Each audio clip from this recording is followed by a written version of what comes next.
오늘은 제가 차량을 여러 대 바꿔오면서 가장 만족스러웠던 차, 그리고 똑같은 차량인데 4번씩이나 구매를 했던 차, 기아 레이에 대해서 한번 말씀드려 보도록 하겠습니다. 레이가 경차인데도 불구하고 옵션도 상당히 좋고 공간도 너무 넓어서 만족스러웠었는데, 그때 제 기억으로는 이 핸들에 열선도 있고 뒷자리에 열선까지 있었거든요. 그 당시에는 뒷자리에 열선이 중형차에서도 흔치 않았던 시절이었던 것 같은데, 뒷자리에까지 열선이 있어서 깜짝 놀랐던 경험이 있고, 6대4 폴딩이 됐었고, 뒷자리가 이 앞뒤로 조절이 됐었습니다. 이게 슬라이딩 방식이라 그러나 이 조절까지 됐었기 때문에 뒷자리를 넓게 쓰고 싶으면 뒤로 최대한 밀착시켜서 트렁크 공간을 희생시키고, 트렁크 공간을 쓰고 싶다 그러면 앞으로 쭉 빼서 트렁크를 쓰고, 이렇게 굉장히 편리하게 되어 있었어요. 더 대박인 건 슬라이딩 도어인데, 이 어른들이야 사실 옆에 차가 있든 벽이 있든 어느 정도 조절을 해서 이렇게 내릴 수가 있지만,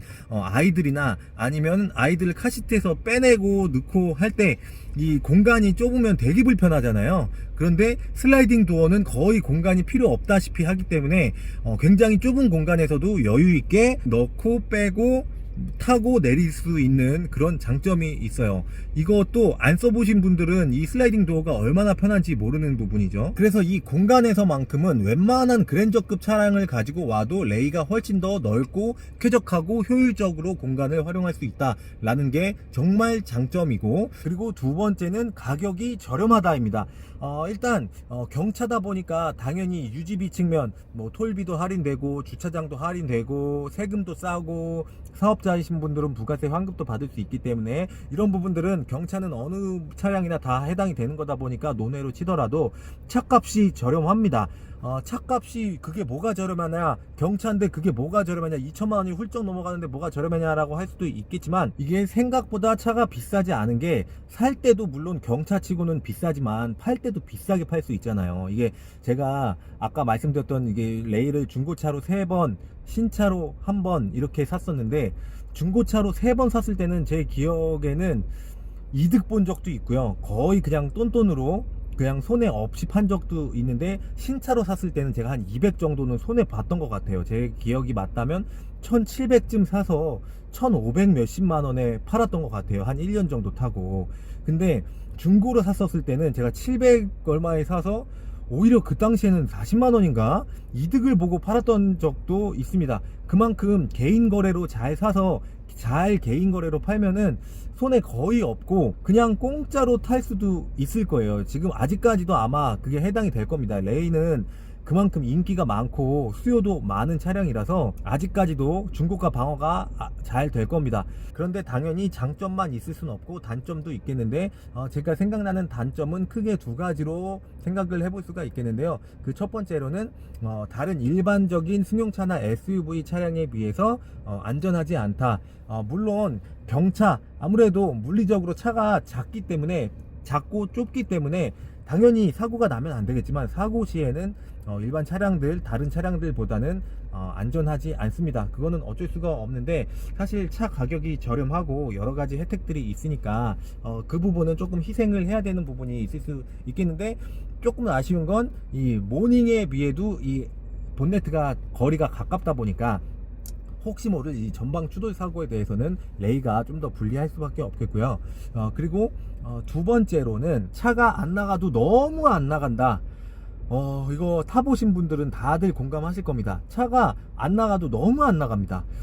이게 근데 경차라서 그런 걸 수도 있겠지만, 모닝에 비해서도 더 안 나가요. 모닝은 그래도 조금 이게 재빠르게 치고 나가려고 하는 그런 습성이 있는데, 레이는 진짜 안 나가고요. 만약에 진짜 고속도로에서 때려 밟게 되면 연비가 너무너무나 안 좋습니다. 그리고 차가 높기 때문에 바람이 많이 부는 날은 정말 막 뒤뚱뒤뚱 거리는데, 이게 진짜로 위험한 뒤뚱뒤뚱인지 아니면 어쩔 수 없이 그냥 물리적인 한계 때문에 뒤뚱뒤뚱 거리는지는 잘 모르겠으나, 그 뒤뚱뒤뚱 거리면 일단 불안하니까 속도도 많이 못 내게 되고, 속도 많이 냈다가 진짜 잘못하다가 쓰러질 것 같은 그런 느낌 때문에 그런 측면에서 조금 불안하다 라는 것도 있을 수 있겠고요. 왜 예전 레이 초창기 때에는 진짜 코너 돌다가 그냥 픽하고 자빠지는 그런 사진들 많이 돌아다녔는데 요즘에는 그런 게 많이 없는 것 같아요. 그때 제가 알기로 그 자세 제어 장치가 2014년인가 뭐 2015년인가 그때 이후로의 차량에는 다 들어간 걸로 알고 있었는데 그것 때문인지 몰라도 요즘에는 레이 그냥 지나가다가 엎어졌다 이런 말들은 많이 없는 것 같아서 그 부분은 해결된 것 같고, 그리고 많이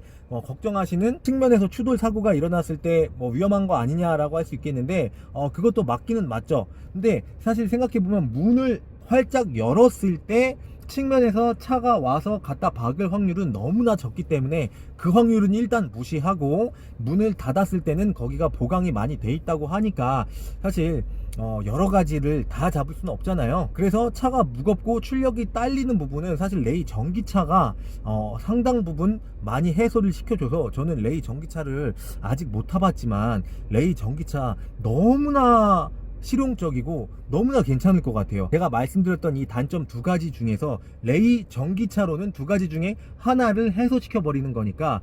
왜냐면 안전하지 않다는 사실 레이 전기차도 마찬가지겠지만 안 나가고 답답하고 연비가 안 좋다는 해소시켜 주는 거잖아요. 그래서 저는 레이 전기차 너무나 괜찮다고 생각합니다.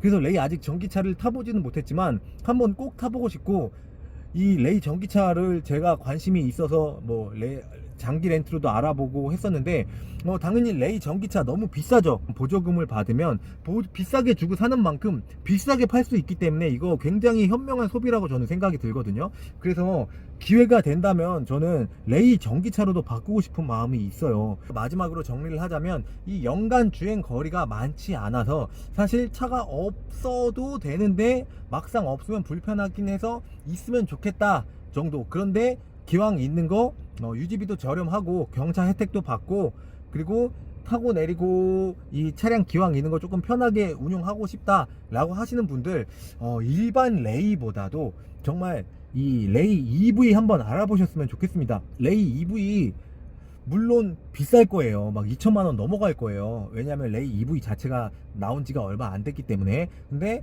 그 2천만원 정도를 그냥 없다 치고 잠깐 이렇게 넣어 놓으실 수 있는 분들이나 아니면 장기 렌트로 한 3, 40만원 정도 하겠죠.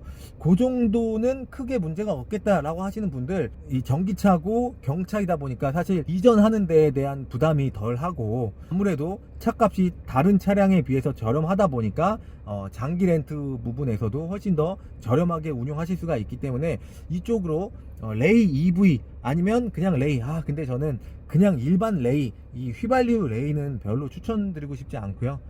그리고 옛날 그 바이퓨얼 레이라고 시동은 휘발유로 걸고 운행은 가스로 되는 그 바이퓨얼이 있는데 그것도 추천드리지 않고요. 그거는 더 딸려요, 출력이. 가능하다면 전기차 레이 EV로 꼭 추천드리고 싶습니다. 근데 저도 아직 타보지는 않았어요. 근데 이거는 무조건 휘발유 차보다는 잘 나갈 거기 때문에 저는 레이 EV 굉장히 추천드리고 싶은 차 중에 하나입니다.